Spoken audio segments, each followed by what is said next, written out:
آگے ترتیب بیان کرو اور سب بھی ہمزی ہاں ختم کر دی جائے. اب کتنا معنی بدل رہا ہے؟ سب کا معنی ہے گالی دینا. یعنی آپ سوچے کہاں معنی پہنچ گیا کہ اللہ نہ کرے توبہ توبہ کہ ہم اللہ کو گالی دے رہے ہیں. قرآن مجید کی ایک آیت سے ہم یہ مطلب نکال رہے ہیں کہ اللہ کو گالی دو. یہ کتنا بڑا کفر ہے. یہ سورہ کافرون کی آیت لا اعبد ما تعبدون، یہاں پر لا تھوڑا کھینچ کر پڑھا جاتا ہے، پھر مد آگے تو اور مزید کھینچ کر پڑھیں گے. تو یہاں پر بے دہانے میں پڑھ لیتے ہیں اکثر لوگ لا اعبد. تو کیا معنی بن رہا ہے کہ اللہ پیغمبر کو یہ کہہ رہے ہیں اگر لا کو کھینچ کر پڑھیں معنی بنتا ہے لا اعبد، اے پیغمبر کہہ دیجئے میں عبادت نہیں کرتا اس کی جس کی تم کرتے ہو. اور اگر نہیں کھینچیں گے لا اعبد، اب کتنا معنی بدل رہا ہے کہ ضرور بھی ضرور میں اس کی عبادت کرتا ہوں جس کی تم کرتے ہو. یعنی مشرکین مکہ بتوں کی عبادت کر رہے ہیں.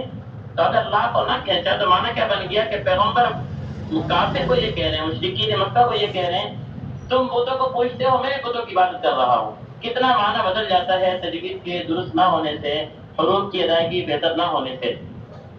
ایک حدیث میں نے آپ کے سامنے پڑھی، قرآن حدیث میں آیا رب قاری القرآن والقرآن یلعنہ، کہ اللہ پاک نے فرمایا کہ قرآن مجید حدیث پاک میں آیا، آپ علیہ الصلوۃ والسلام نے ارشاد فرمایا کہ بہت سے قرآن مجید کی تلاوت کرنے والے ایسے ہیں کہ جب وہ تلاوت کر رہے ہوتے تلاوت کرنے کے باوجود، حالانکہ قرآن کی تلاوت ہے، قرآن سراپا رحمت ہے، قرآن سراپا شفا ہے، قرآن سراپا ہدایت ہے، لیکن پھر بھی اس آدمی کی تلاوت اس انداز کی تلاوت ہے کہ حدیث میں آ رہا ہے کہ قرآن مجید کی تلاوت کرنے والے بہت سے قرآن کی قاری اس طرح کے ہیں کہ جب وہ تلاوت کرتے ہیں تو قرآن ان پر لعنت کر رہا ہے.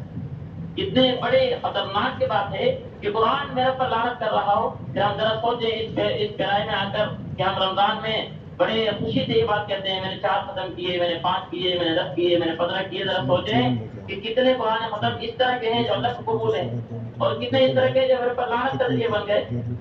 یہ صرف اور صرف کیوں ہے؟ اس لیے ہے کہ تجوید کی ادا اور جو حروف کی ادا ہے وہ بہتر نہیں، حروف کی ادائیگی درست نہیں کی ہے، موٹے بالی کا خیال نہیں ہے. یعنی ہم یہ سوچیں کہ ہم اساتذہ کرام کتنی بڑی ذمہ داری کو لے کے بیٹھے ہوئے ہیں. یہ ذمہ داری چھوٹی ذمہ داری نہیں ہے. ایک بچے کو قرآن مجید ناظرہ تجوید کے ساتھ پڑھا دینا، پھر وہ بچہ آگے زندگی بھر خود پڑھے یا کہ کسی اور کو پڑھائے، کتنا بڑا صدقہ جاریہ ہے. یعنی میں آپ کو اگر یہ بات بتاؤں کہ یہاں پر یہ بات کیوں کی جاتی ہے کہ بھئی آپ بچے کو قرآن مجید تجوید سے پڑھائیں گے تو اس میں آپ کے لیے ذریعہ نجات ہے، ذریعہ بخشش ہے کہ کوئی ایک بچہ بھی اگر تجوید سے قرآن مجید پڑھنے والا ایسا نکل آیا جو قرآن مجید کو صحیح پڑھتا ہو تو ہماری جنت بن گئی. یہ بات کیوں کی جاتی ہے کہ آپ علیہ الصلوۃ والسلام کی احادیث سے اور شریعت محمدیہ سے اور دین سے ہمیں یہ بات ملتی ہے کہ مسلمان کا مطمع نظر کبھی مادی چیز نہیں رہی کہ وہ دین کا کام کرے اور اس سے دنیا کمائے. نہیں، ایسی بات نہیں ہے. حضرات صحابہ بیعت عقبہ ثانیہ کے موقع پر جس سے حضرات صحابہ آپ علیہ الصلوۃ والسلام کو مدینہ لے کر آنے کی بات کر رہے تھے تو اس موقع پر حضرت عباس رضی اللہ تعالیٰ عنہ آپ کے چچا اس سے مسلمان نہیں ہوئے تھے. بڑی تاکید سے یہ بات کی کہ تم لے کے جا رہے، ذرا یہ سوچو کہ تم پورے عالم کی مخالفت مول لے رہے ہو، اس شخص کے خاندان کی مخالفت مول لے رہے ہو. ذرا سوچو وہاں جا کر تم لے کے چلے جاؤ گے، حفاظت کرو گے؟ تو انہوں نے کہا کہ ہم اپنی جان سے زیادہ حفاظت کریں گے. اس موقع پر جب حضرات صحابہ نے کہا اے اللہ کے رسول اتنے مطالبات آپ حضرات کی طرف سے ہماری طرف آئے ہیں کہ بھئی جان کی حفاظت کرنی ہے، یہ کرنا ہے، وہ کرنا ہے، تو ہم سارا کچھ کرنے کے لیے تیار ہیں، اس کے بدلے میں ہمیں کیا ملنا ہے؟ تو آگے سے آپ علیہ الصلوۃ والسلام نے ایک ہی جواب دیا، جنت ملے گی. مادی چیز نہیں بتائی. یعنی ہمیں بھی قرآن مجید پڑھاتے وقت یہی بات مد نظر ہونی چاہیے کہ میں تجوید سے قرآن مجید بچے کو پڑھا دوں گا، بچے کی صحیح تربیت کر دوں گا، بچے کو صحیح رسائلات پر لے آؤں گا، بچے کے حروف ٹھیک کر دوں گا، تو دنیا ہے ہی نہیں.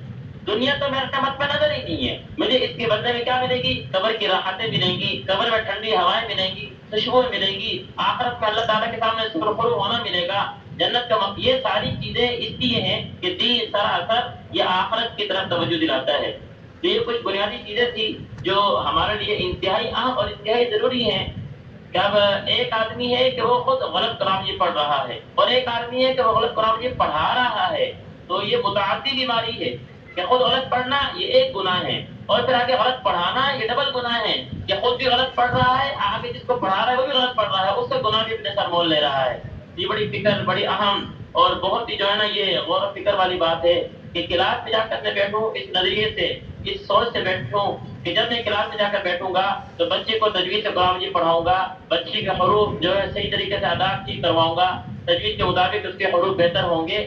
یہی ایک چیز ہے کہ مکتب میں انہیں حضرات چار چیزوں کو سامنے رکھتے ہوئے سبق سننے کا جو ہے نا کہتے ہیں کہ آپ جب قرآن مجید کا سبق سن رہے ہو تو بچے کی تجوید کے چار طریقے لازمی اپنائیں۔ وہ کیوں کہہ رہے ہیں؟ اس لیے کہہ رہے ہیں کہ اس کے بغیر سبق نہیں ہے، اس کے بغیر قرآن مجید قرآن نہیں ہے۔ تو جب قرآن نہیں ہے تو پھر آپ علیہ السلام کی جو یہ حدیث ہے کہ میرے بعد قرآن مجید کو لازم پکڑنا، اس کا کوئی فائدہ نہیں ہوگا۔ ہدایت کے ذریعے ہدایت کے بجائے مجھے گمراہی کی طرف لے کے چلا جائے گا۔ جو کچھ کہا گیا سنا گیا ہے، اللہ ان باتوں پہ عمل کرنے کی توفیق عطا فرمائے اور ان باتوں کو جو ہے نا اپنے ساتھ جو ہے وہ پلوں میں باندھ کر آگے مستقل طور پر کلاسوں میں بچوں کی فکر کر کے، یہ تو چھوٹا معاملہ نہیں ہے، آگے تو ہے، بچے ہیں، پھر آگے وہ ہمارے نمازی آئیں گے اپنا، پھر ہم نے مستورات میں محنت کرنی ہے، بچے میں محنت کرنی ہے، یہ چار طبقات میں محنت کر کے ہم نے اس کو لے کے چلنا ہے، لیکن بنیاد ہمارے پاس وہ قرآن مجید ہی ہے۔ اللہ تعالیٰ ہمیں عمل کرنے کی توفیق عطا فرمائے۔ السلام